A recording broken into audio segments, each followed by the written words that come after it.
உலகத்திலே இப்படி ஒரு நிலை தமிழர்களுக்கு மட்டும்தான். எப்படின்னா, தமிழராய் பிறப்பதற்கு நாம் மிக பெருமைப்படுவோம். ஆனால் சினிமா துறை என்ன உடனே எடுத்த உடனே நேராக போய் சினிமா பார்ப்போம்.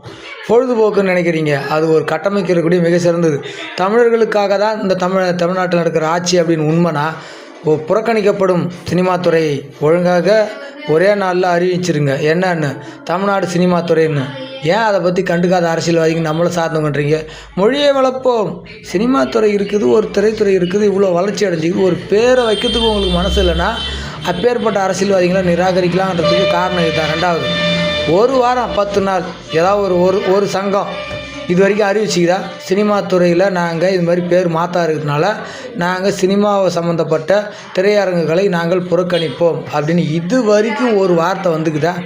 தவறாக எடுத்துட்டான், அவன் எடுத்துட்டான், இவன் எடுத்துட்டான்னு ஆளு பேசுவீங்க. சீமானாகட்டும் மற்றவங்களாகட்டும் தப்பாக எடுத்துட்டாங்க, வன்னியர் சமுதாயத்தை பற்றி எடுத்துட்டாங்க அப்படின்னு பாமக சொல்லும், என்னென்னமோ பண்ணுவீங்க. ஆனால் ஒரு வார்த்தை தமிழ்நாடு சினிமா துறையின் பேர் வைக்கலன்னா இந்த தமிழ்நாட்டில் இருக்கக்கூடிய அனைத்து திரையரங்குகளும் முன் போராட்டம் நடத்தப்படும். அதாவது யாரும் சினிமாவை பார்க்க வரமாட்டோம் அப்படின்னு ஏதாவது ஒரு வார்த்தை விட்டுக்கிறீங்களா? சொல்லி பாருங்கள். 24 மணி நேரத்தில் மாற்றிடுவாங்க சினிமா துறையில் தமிழ்நாடு சினிமா துறைன்னு. என்ன நினச்சின்னு இருக்கிறீங்க? இப்படியே இருந்தால் எப்படி ஆகுது?